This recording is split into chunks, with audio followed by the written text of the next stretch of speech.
Good afternoon. I'm Deborah Moore, and I am here today to introduce you to a number one lead killer. It's called stress. To introduce you to it, I want you to know that the way I became aware of it is one day I was visiting a male prison, and some people call it a reformatory, but still to this very day, I don't see that concept proven. But I noticed a lot of stress, and not just in the visiting room, but among the staff and the inmates as well as the staff. And it was the highlights of my conversation on that visit. And even more, it became a vital interest in my life and in my life goals. Stress is a silent killer. It takes lives, and it's a leading cause of cancer and heart attack. And I'm here today to suggest we can create a health conscious attitude and perhaps even save a few lives. The good news is you don't have to suffer from stress. You can alleviate the effects. Okay, what we're going to do today exactly is to discuss how to release and how to relieve stress. When you walk away, you will know what it takes to create a smile and be stress-free for that moment. Also, you will accomplish the feeling of letting go and releasing what has created your stress. Realize that stress is a reaction to anything that disturbs our physical, mental, or environmental equilibrium. It's an omnipresent part of life. So grasp this now. We cannot exist without it. That's right. There's no way you can live without it. Stress is there, whether it's in a new pair of shoes, whether it's in a new hairstyle, whether it's in meeting a group of people you've never met before, starting a new job. If any of you have ever heard of Marcus Tullius Cicero, he was a Roman, and he was a politician, a lawyer, and an orator. In other words, he did a lot of political speeches.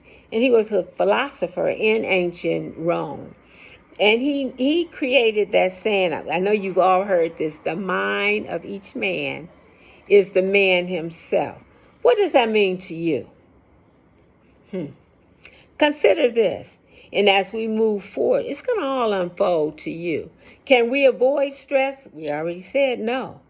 Our minds are very busy. We're thinking, we're grasping things, we're guessing, we're assuming things, we're deciding and supposing and this and that or this. All people experience a stress episode sometime or another in their life, whether it's on a daily basis or sometime or another. You're going to experience a thought and a change. And that's what creates stress. It's the thought and the change. It is not the situation, but a person's approach or reaction to the situation or the change is what results in the stress. The human body and the human mind is such a fantastic thing. It commands and controls the more complex parts of the human body and ideas that you may be experiencing at that moment. They encourage us and they disencourage us and even boost our confidence, our thoughts. That's what do that. When stress is not managed in early stages, it's like having a bottle of Coca-Cola. You know, all of us have shaken up a Coca-Cola, some type of pop. And when you let go and you take the tops off, all of a sudden it explodes. And now you got to deal with that splatter everywhere. Well, stress works the same way. If it's not taken care of, it will have the tendency to grow, and then it splatters everywhere. So what you need to know is we have what is called a primitive body system. And it's an inborn response that prepares the body to fight or flight. I know you've all heard of that. So now, When our fight or flight response is activated, subsequence of nerve cells begin to fire and chemicals like adrenaline, cortisone, and adrenaline is released into the bloodstream, causing what it does, it causes the body to undergo a series of dramatic changes. Like, for instance, our respiratory rate might increase, our blood, instead of it going to the digestive system, now it's going into the muscles, preparing them to run. You got to go, you got to get up. Everything is intensified. Your senses are intensified. You become more aware of what's in your environment, and you're preparing to attack, or you're preparing for the enemy attack. So you need to know what triggers that and what you can do to stop it.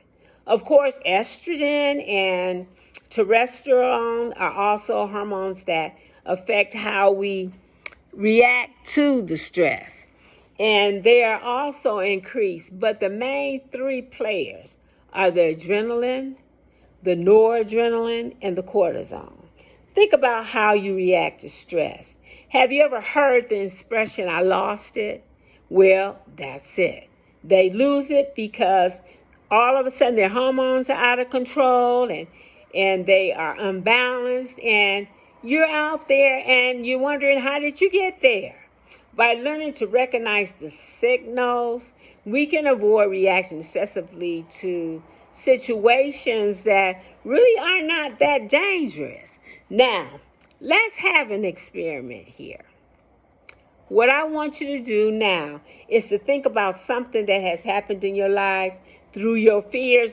It can be a fear of a dog, a fear of a snake, a fear of a redhead that's been dyed but turns out orange, or how people are going to think of you when they see you in a certain way that's not norm for you. I want you to think about that. And when you think about it, think about everything that comes with it. Think about, is there an odor? Can you recall an odor that came with it? Is there some type of emotion that came with it? Is there something that you heard, a sound, a bell, anything? Now just take a few minutes and think about that. Now tell me, did any of you begin to sweat? Or did your blood start to rush? Or did you feel any fear or any type of anxieties? Well, if you did, what you were feeling is stress. That's it. That's the reaction that resonates to stress. So now, let's conclude this by saying what we can do to alleviate it. We can exercise every day. If you do that, then you work up a sweat for about 5 minutes, and it metabolizes off all those high built up hormones. It gives them a chance to slow down. You can slow down mind chatter. Everything, our thoughts bring about change. And those are the things that get us in most trouble. It's not exactly what the situation is, it's what we think of it. How we react is stop the mind chatter, people. This is called